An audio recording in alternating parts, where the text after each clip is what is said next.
I just want to say thanks very much for joining us here today on, I guess, the second official National Day of Truth and Reconciliation. Now, last year, of course, was the first one, and you did make the decision, I guess, to spend sort of a vacation day with your family and sort of miss that invitation from Kamloops. Did you have any regrets about that, and maybe wanted to do things a little differently this year?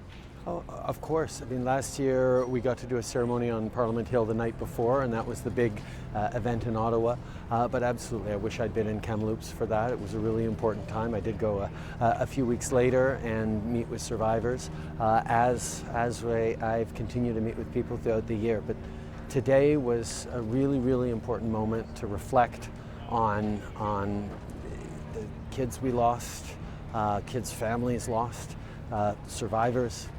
Reflect on the ongoing impact of residential schools, and also try and look towards the future with hope as we remember, as we commemorate, and as we heal. Right. Now, of course, your government passed legislation making this a national holiday, of course, but most of the provinces have now decided not to follow suit. Are you disappointed in that? Would you like to see more commitment on reconciliation from the provinces? I think it is something that more and more Canadians need to understand, that this day is not just about Indigenous peoples, and reconciliation isn't just about Indigenous peoples and the government. Reconciliation is everyone's responsibility, Indigenous and non-Indigenous in this country, and that's where we need all orders of government to be stepping up. Certainly when we talk about whether it's healthcare, education, or urban Indigenous populations or housing, there's so much for provinces to do, that recognizing this day and bringing Canadians along to mark and commemorate, the way Marie Sinclair said, this day the way we would on November 11th. Is the kind of thing we need to do more of.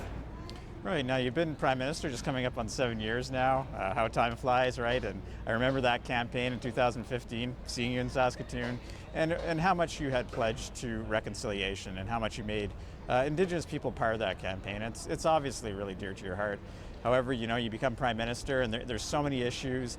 Things move slower in government. I guess in terms of that, do you feel a frustration that on some of these files, MMIWG or whether it be unmarked graves, things like that, that we're not further ahead, and that also, do you have some, you wish you were at wish you were a bit further ahead on these issues? I am hugely impatient to do even more. I think the speed of reconciliation is something that we are always going to have to contend with. It is, as Marie Sinclair pointed out today, what took generations to break in terms of relationships and in terms of community is going to take generations to heal. But there are things that we can and have been moving very quickly on, but there's always more to do, and that's why making sure that as we build capacity, as we help communities come along and figure out what their needs are and respond to those and put them at the center of everything we're doing, which took a while to get ramped up, the pace of change is accelerating, and it's going to continue to. Okay, and as you know, these are painful issues and they can cause contention. And so for every Canadian that we have that will accept non-Indigenous Canadian that will accept responsibility for what's happened in the past and history, there'll be another that resists it and actually becomes angry and refuses to acknowledge some of what happened in residential schools, for example. Now, you're the Prime Minister for the whole country. Now, how do you bring people together on these issues that your government's moving forward, but make sure all Canadians feel part of the process? Well, the first thing is to understand where people are coming from. While residential schools were busy trying to and attempting to teach Indigenous kids that they had no value, that their languages had no value, that their culture, that their identity had no value, every other school in this country was teaching a version of that to non-Indigenous kids. So our communities, our institutions, and many, many citizens were raised with that mindset, still part of their present, that Indigenous culture, that Indigenous languages, Indigenous identity is somehow worth less than the culture that we have as Canada. And that's wrong. But when people have been taught that all their lives, it takes time to bring them along. And we're seeing every year more and more Canadians stepping up to be part of that path of reconciliation, reaching out, building these sustainable paths for justice and equality in partnership with Indigenous peoples.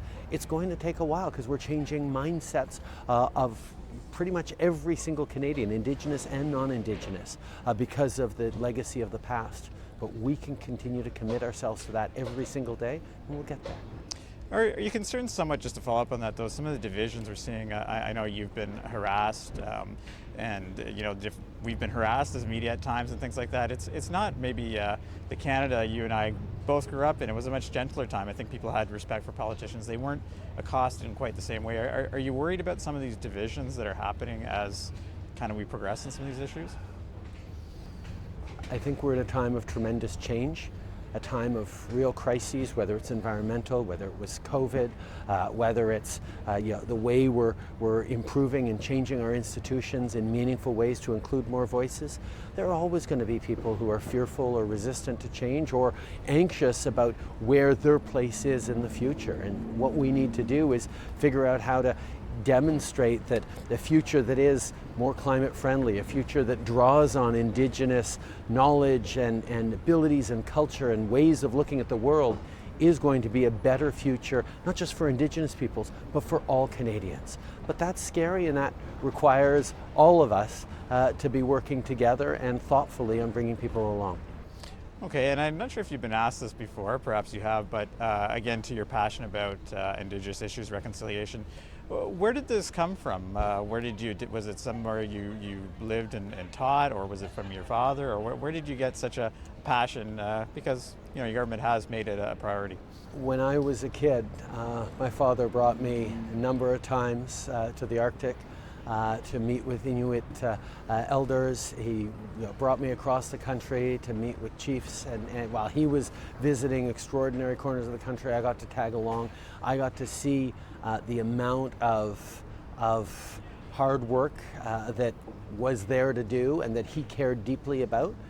And it was only much later, when I would get into politics, that I realized all the work my father had left unfinished on that. That for all the progress he had made in the 80s, which seemed significant, there was so little actually done that it's the continued work to make sure that Canada is the country we all want it to be.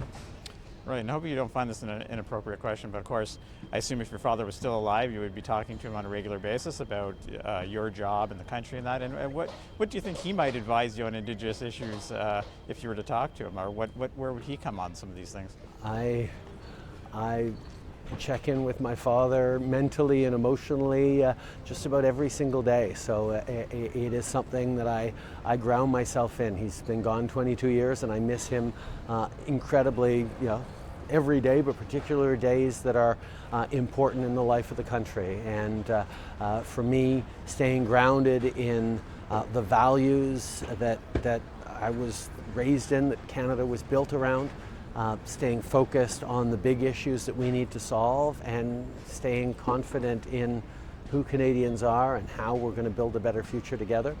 These are the things he raised me to do, and this is what we're continuing to work on. Now, I'm sure you're aware, after being Prime Minister for 7 years, that you can't please everybody all the time, right? I mean, you can only meet with so many people, right? We have literally hundreds of First Nations across the country, Métis peoples, and there's many different stakeholders, and you can't satisfy everyone, of course. So how do you manage that? Because I know you probably want to do as much as you can, but there's huge expectations, and how do you manage the expectations with the reality of day-to-day governing? So one of the ways you do it in a government is you put forward extraordinary people to do that work day to day, whether it was Carolyn Bennett or now Mark Miller and Patty Haidu. There is so much good work being done every single day that we continue to do it, and I get to come together in these moments as well. All right, and I guess my last question is, there'll come a day when you're not Prime Minister, of course, right? And what would you like your legacy to be on truth and reconciliation when you look back years from now? Just that we will have advanced in significant ways that no government can ever turn back. Thanks very much.